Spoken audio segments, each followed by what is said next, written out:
It is 3 a.m. The house is quiet. You wake up, still half asleep, and realize you need to get to the bathroom. At first, this feels like a simple inconvenience. You sit up, reach for your slippers, and try not to make too much noise.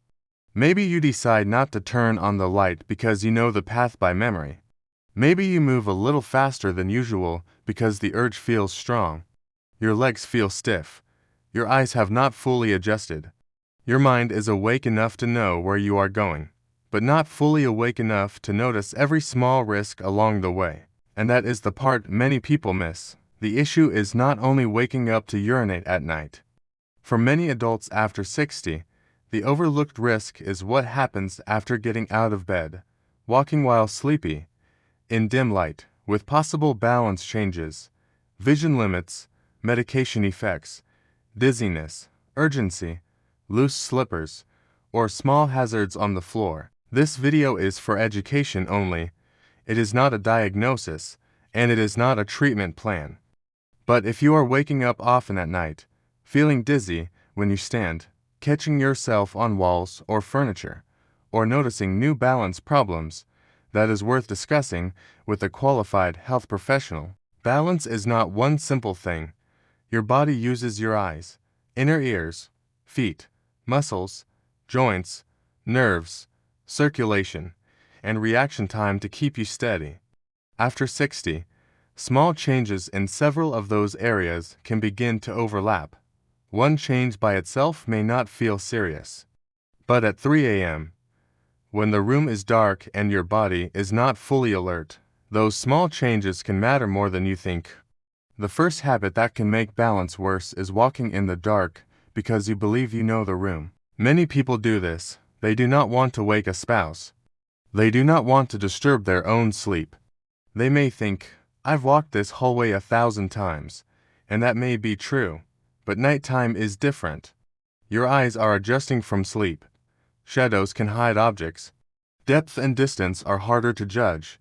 A familiar room can become less predictable when the lights are off. The risk is usually not dramatic. It may be a slipper beside the bed, a blanket edge, a rug corner, a pet toy, or a laundry basket that was not there yesterday.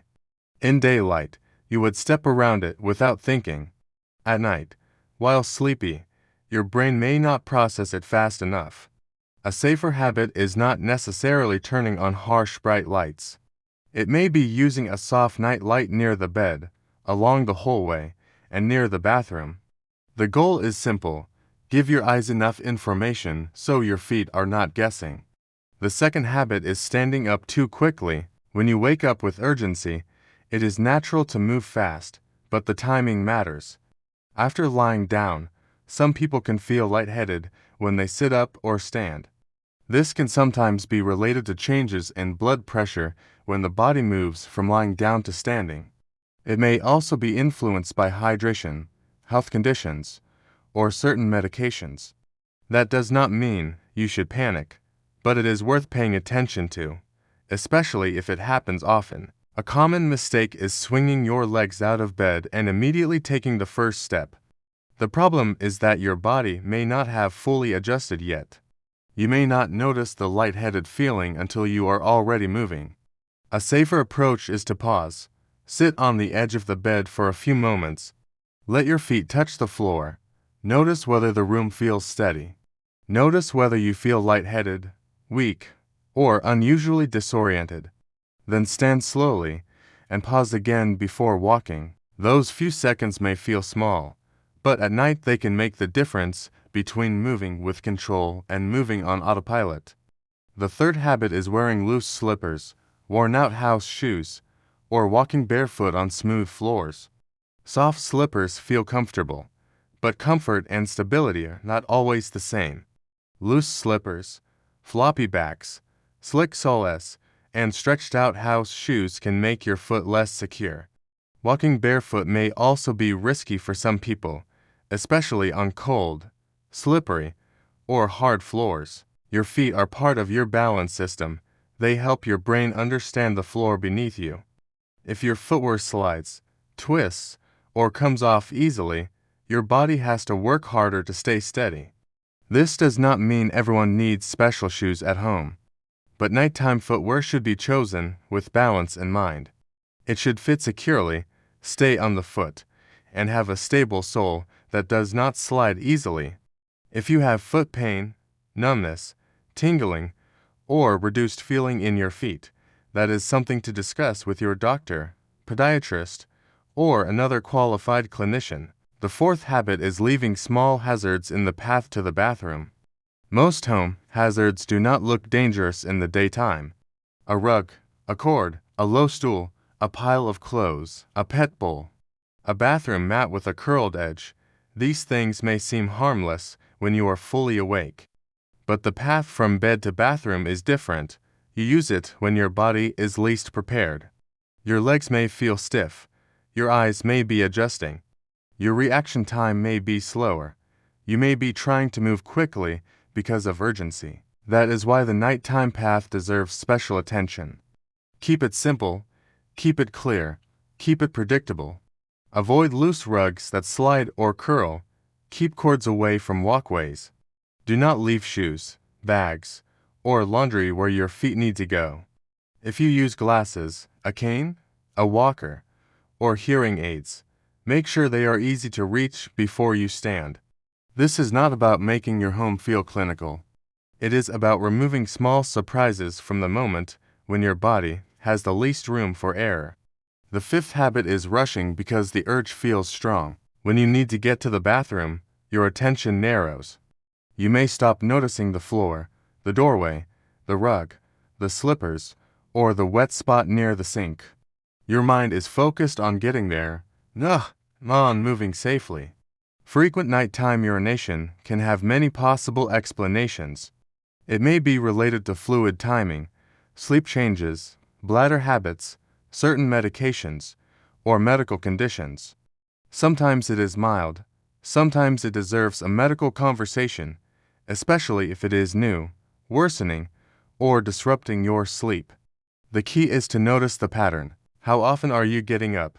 Once, twice, several times? Does it happen after certain evening drinks? Do you feel urgency? Do you feel dizzy when you stand? Do you feel steady?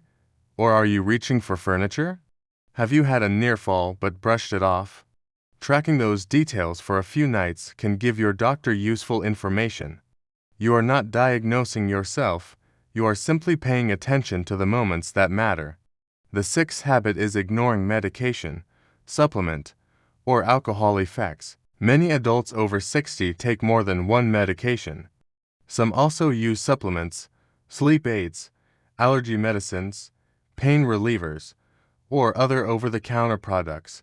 Some medicines can contribute to sleepiness, dizziness, coordination problems, or changes in blood pressure in some people. Alcohol can also affect steadiness and may interact with certain medications. This does not mean a medication is bad. And it does not mean you should stop taking anything on your own. That can be unsafe. The safer step is to ask a very specific question. Could any of my medicines or supplements make me dizzy, sleepy, or unsteady at night? That is a good question for your doctor or pharmacist.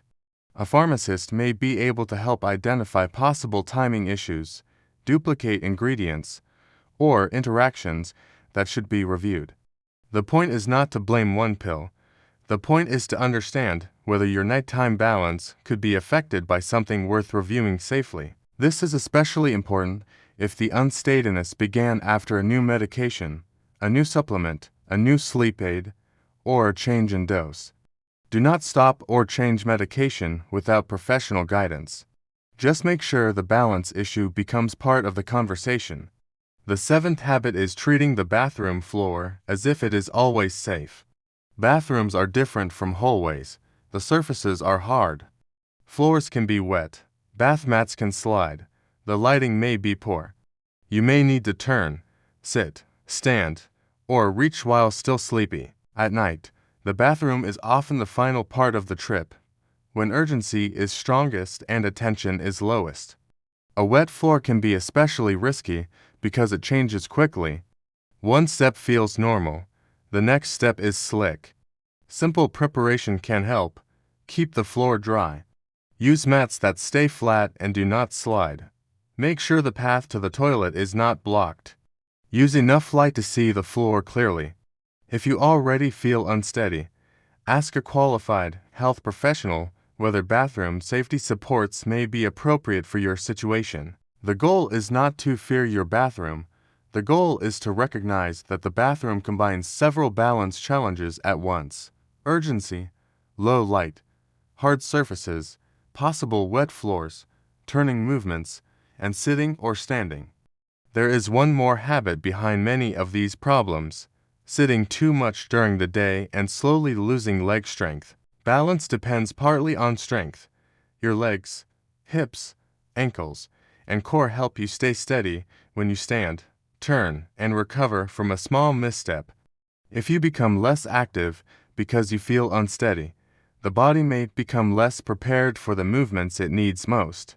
That can create a quiet cycle. You feel less steady, so you move less. Because you move less, strength and confidence may decline. Then walking at night feels even less secure. This does not mean you should suddenly start intense exercise. A safer step is to ask what kind of movement is appropriate for you.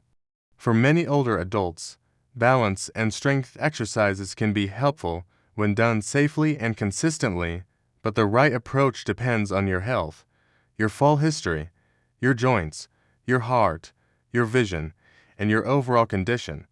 If you have had recent falls, severe dizziness, chest pain, sudden weakness, major joint problems, or other concerning symptoms, speak with a qualified clinician before changing your activity routine. So, what should you do with all of this? Start by observing the moment. The next time you wake up at night, do not rush past the details. Ask yourself, do I feel fully awake before I stand? Do I feel dizzy when I sit up? Is the room too dark? Are my slippers secure? Is the path clear? Is the bathroom floor dry? Am I rushing? Have my medications or supplements changed recently? Have I had a near fall that I dismissed? A near fall matters. Many people ignore it because they did not actually hit the ground. They say, I caught myself, or it was nothing.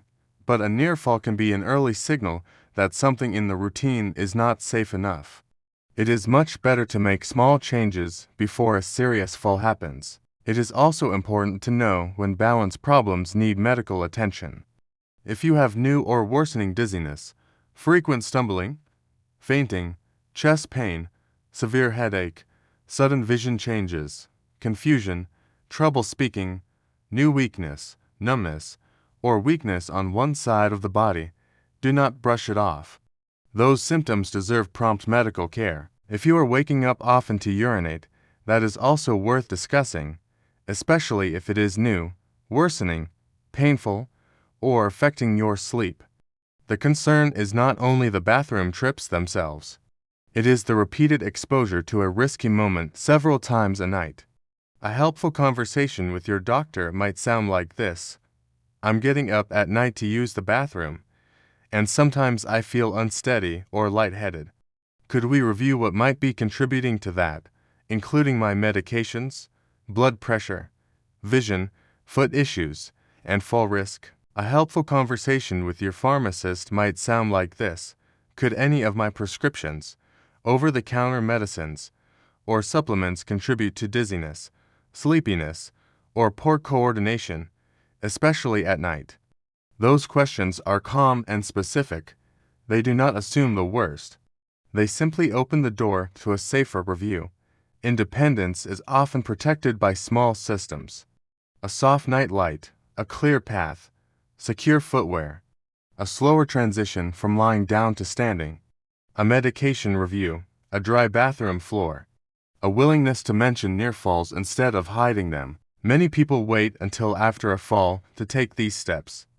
But the wiser approach is to notice the pattern early.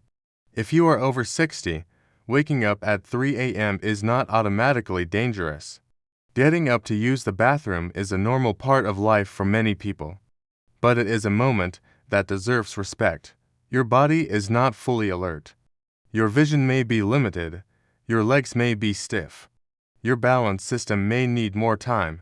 Your medicines, hydration, footwear, lighting, and home environment may all play a role. This video is for education only and cannot tell you what is causing your symptoms.